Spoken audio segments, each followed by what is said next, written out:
E aí, pessoal? Hoje a gente vai mergulhar um dos conceitos mais importantes e que às vezes dá um nó na cabeça do Cisco ACI, os domínios. Eles são, basicamente, a peça-chave que conecta o mundo lógico das políticas com o mundo físico do hardware. E olha, entender isso é o segredo para dominar o ACI de verdade. Vamos lá? Bom, para começar, a primeira coisa que a gente precisa ter em mente é que o ACI meio que funciona em duas realidades, duas dimensões paralelas. De um lado, a gente tem toda a parte de políticas, a lógica. Do outro, o hardware de verdade. O grande desafio é justamente fazer esses dois mundos conversarem de um jeito seguro e inteligente. E aqui a gente vê essa dualidade bem de perto.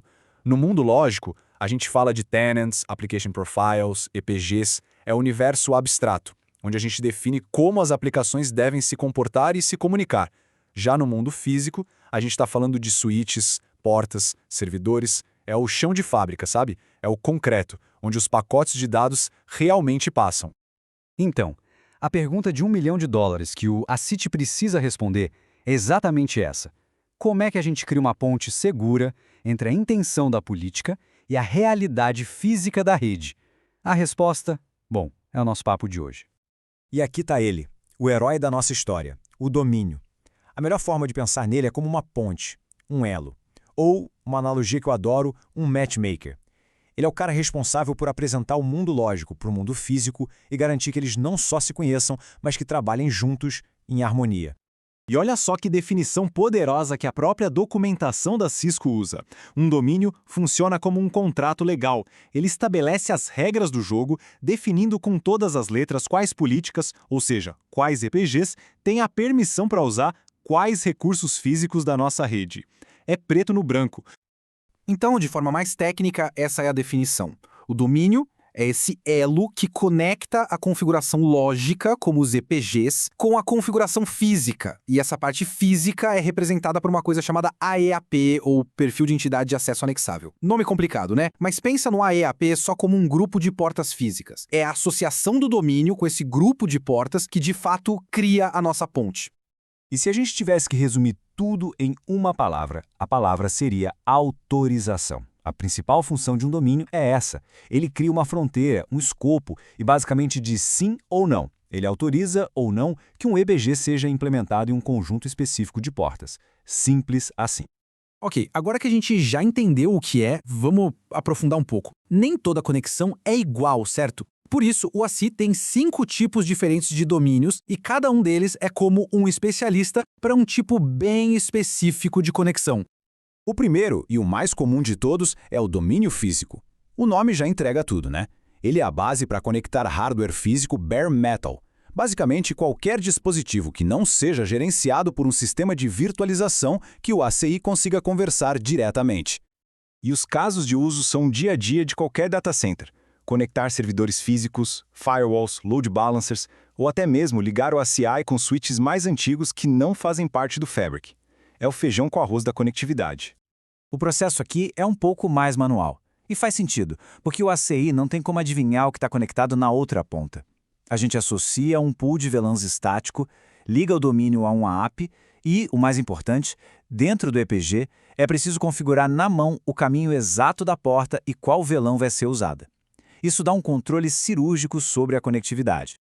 Agora, a gente vai para o outro lado da moeda, o mundo da automação, com os domínios VMM, de Virtual Machine Manager. Esses caras foram desenhados especificamente para se integrar com plataformas de virtualização. Aqui o papo é com hipervisores como o vCenter da VMware, o SCVMM da Microsoft e até com orquestradores de containers como o Kubernetes. O grande objetivo aqui é tirar o trabalho manual da configuração de rede nesses ambientes. E é aqui que a mágica acontece. Quando a gente associa um EPG a um domínio VMM, o APIC, que é o cérebro do ACI, conversa lá com o vCenter e cria o port group sozinho. Aí, quando uma VM é ligada, o ACI aloca uma VLAN do pool de forma dinâmica, só para aquela porta, só quando precisa. É o fim daquela história de ter que pedir para o time de rede criar VLAN. Sensacional! Beleza, próximo da lista, o domínio roteado externo, ou L3 Out. Esse é o especialista em conversar com o mundo lá fora usando roteamento. O único propósito dele é permitir que o ACI feche vizinhança com roteadores externos, usando protocolos como BGP ou OSPF, para conectar o datacenter à internet ou a outras redes corporativas.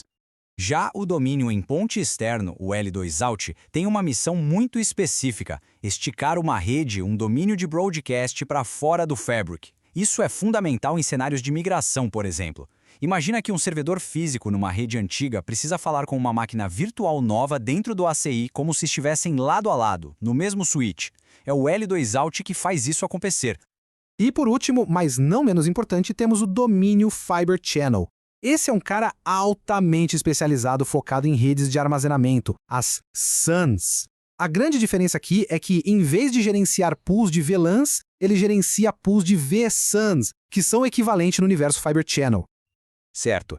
Agora que a gente já conheceu todos os jogadores, vamos juntar as peças do quebra-cabeça e ver como essa tal de autorização acontece na prática. É aqui que tudo se conecta e faz sentido. Vamos seguir a sequência. Primeiro, um EPG, que é a nossa política, precisa de acesso à rede. Então, a gente associa ele a um domínio.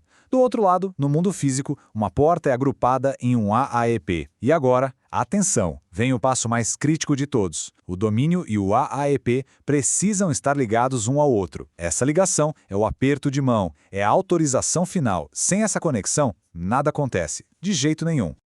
E esse slide aqui mostra a consequência disso de uma forma perfeita. Dá uma olhada no cenário da esquerda, o de sucesso. O domínio A está ligado no AEPA. Resultado? Acesso liberado, a VLAN implementada na porta, tudo funciona. Agora olha para a direita, o cenário de falha. A única coisa que mudou é que o domínio A não está ligado ao AEPB. Mesmo que todo o resto esteja configurado certinho, o resultado é um bloqueio. Acesso negado. A política simplesmente não é ativada naquela porta. Bom, estamos chegando ao final da nossa análise. E agora fica bem claro o porquê dos domínios serem tão cruciais. Eles são o ponto central onde a política encontra a permissão para existir no mundo físico de verdade. Então, a grande lição para levar para casa hoje é esta. O domínio é o juiz final da autorização. Não importa o quão perfeita seja a política do IPG, se o domínio ao qual ele pertence não tiver permissão para usar um grupo de portas através do vínculo com o AAEP, essa política nunca jamais será ativada. E para a gente fechar, fica aqui essa reflexão. Pensa comigo. A política do ACI é o cérebro. É a inteligência que define as intenções da rede. Mas o domínio é quem dá a permissão final para que essas intenções virem realidade. Então, o que acontece com um cérebro genial cujas ordens nunca são autorizadas a sair do papel? A resposta é nada. Absolutamente nada.